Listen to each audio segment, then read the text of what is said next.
How happy are you with where your team is now? You guys kind of went on that rough patch, but you've kind of righted the ship. How happy are you, and how confident are you heading to the Big West tournament? Well, I'm really excited that we are a 2 seed. And in fact, I think that it's more beneficial for us to be in that position than the number 1 seed.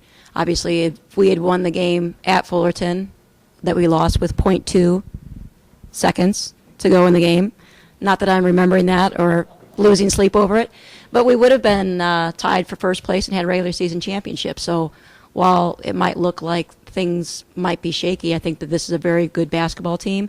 We've played a lot of tough games. I believe that we won all of our overtime games, which we've had 3 this season, and that's a good sign of a team that has some maturity. So I'm excited that we've been in some, almost every game seems like it's been just a nail biter, and it's killing me. My blood pressure's up and my heart rate is up. The kids are a little bit cardiac kids, I gotta say. They love the drama. I'm not sure why, but really we've only had 2 games that I felt like we were not good. And that's not too bad. Go through a season like that, a conference play, and be in that position where you're in every single game. So I'm very proud of our team. You spoke about the maturity, and I talked to Molly a little bit about it. You go out of the gate so quick, and then you go through that I think it was a 3-game losing streak. What does it say about the maturity of the kids that, you know, they did right the ship when it didn't look like for a short time that you guys were probably going to be a top 2 seed considering what had just taken place? Yeah, again, starting out of the gate, we had 2 games that we won in overtime, so it easily could have been something different. So again, I think when we work with Jeff Trosh, our sports psychologist, a lot of times it's how you frame things. If you look at it as something that you've lost or that you've diminished at all, I don't look at it that way. I think that they've all prepared us, all the games have prepared us for what we're about to face this week. Tight games, zone defenses, different things man-to-man. Every team that plays us man-to-man is double and tripling Molly, and other people have had to step up and have different kinds of roles assigned to them.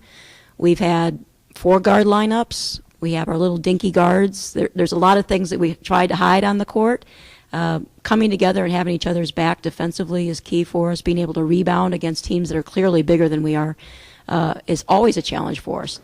If we can stay on that same path of doggedness on the boards, we give ourselves a good chance to win games. And so that's what we're looking for. We're also needing to make sure that we get to the free throw line. When teams play a zone, a lot of times our tendency is to just loft threes and not really attack the basket. And I think that we've learned from our losses, when we don't get to the free throw line, tough to win games.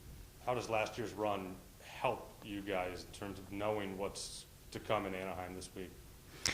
Well, I do think that Molly's correct on when you're there, you understand that the game is officiated different, usually, in the championship game. And so usually the team that is the toughest on the boards, that just is gnarly on defense, those are usually the teams that come out. And so you got to be ready for a battle. And if our team is willing to battle on Friday and put themselves in a position to be in that championship game, I think it could be advantageous to us to have that experience, even if we're going against a team that's seated higher than we are. Last question I got. I know Molly was selfless enough to not talk about herself in terms of the individual accolades. Can you reflect on just how good of a year she's had for you guys? Again, just another super performance on her part. We were so excited last year that she was Player of the Year, and certainly she was one of the best players in the conference this year. Double-double almost every night, you could guarantee it. And again, this is shooting 55% against teams that are double and triple teaming her. Sometimes they got people hanging onto her ankles. I mean, it's hard for a 6'5" gal to operate when people are undercutting her or pushing her and grabbing and doing all kinds of things to try to get her off of the game, and yet she still comes out to battle and making great decisions to try to get the ball to teammates when she's got 3 people on her. That's not an easy task either, but I really applaud the effort that she put into her game this year. Certainly the opposition, Guay is a great player that ended up with an MVP award for the league, and certainly Buckley I thought was very deserving as well. So in my opinion, Molly, along with those 2 players, and Phipps were probably most likely to win it this year. To the victor go the spoils, and I'm sure that if Molly could guarantee that we win a championship, she'd throw any awards away because she's all about team. organization has kind of evolved into a contender year in and year out. How is it having that target on your back where a team's looking to take you guys off the throne? Yeah, it was a little bit different this year for us. We definitely had the target on our back, and we got everybody's best game. Last year, I think that when we graduated Santiago, I think people thought, okay, well, Cal Poly, and we surprised quite a few folks, and certainly Molly Schlemer, what a year she had. That was kind of almost her freshman year, and then just, boom, out of the gate, making some great headway in her performance in her career.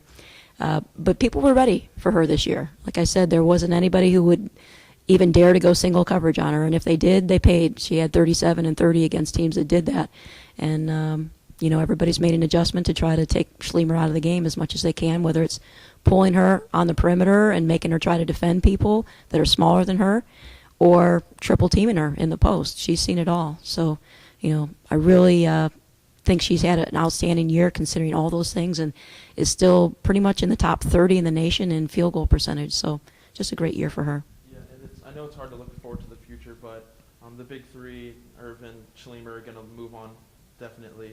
And if Elgato decides to, who are you looking at to take the throne, take the position as the go-to player next year? And are you trying to get them some more minutes in these big games to get them ready for next year?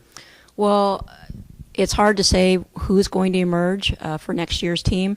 I do think that our signing class, the LePepes, are probably the best signs that we've had for a while, and I expect them probably to make major contributions and certainly to maybe be up for both freshman of the year next year if they even look that way. They're really, really talented. They're not even on Cal Poly's campus, and I'm talking about them. But certainly our kids that are on our team, I think that as I look forward, Elgato is certainly somebody, if she does come back, who I think would be one of the best players in the league. Building a player only around a guard, though, I don't know that we would have as much success as how much we've built plays around Schlemer and Santiago in the past. I think it would be more of a team approach, and we probably wouldn't have a big three or a big two. I think that some of the best teams we've ever had, though, are those that have been really balanced. And it makes us tougher to be defended if we have that great balance. So it'll be a great Cal Poly team next year. Okay. And around the nation, you can see there's like many institutions they have the dynasty, and where they perform well and the recruits just keep coming. Do you feel like you guys are getting that momentum, turning into more of a team that recruits want to look to come here year in, year out? We've gotten a lot more interest from people. Before they're like, Cal Poly, Cal Poly, Cal Poly.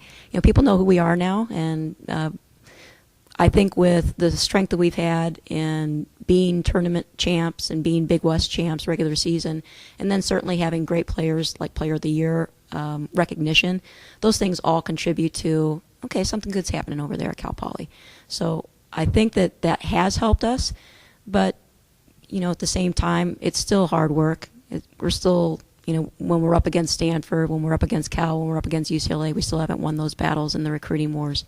So we're going to keep working and hopefully get our foot in the door with some great recruits in years to come. Last year was a huge step with the championship. Do you feel like this year, with that experience, this is the year that everything can come together and possibly go beyond the championship and possibly make a run into the tournament? It would be amazing if we could get to that championship again, and to win it would just be unbelievable. Because this team, in my opinion, it doesn't have the same qualities that last year's team had, meaning we had a lot more depth, we had a lot more size in our forward positions, which made us really tough rebounding the basketball. We are undersized as a team, so if you were to throw us into against a team like we faced last year in Penn State, we would be little midgets compared to them. And last year we were able to hang in there for a few minutes, but really I don't know that if we were sized against major, massive teams like a Stanford or whatever, how well we would do. And that's just being honest. But we're a different team. We're a lot of fun still to watch, and while we don't have the same kind of depth we had last year, we got some really good players that we've tried to build around. Well,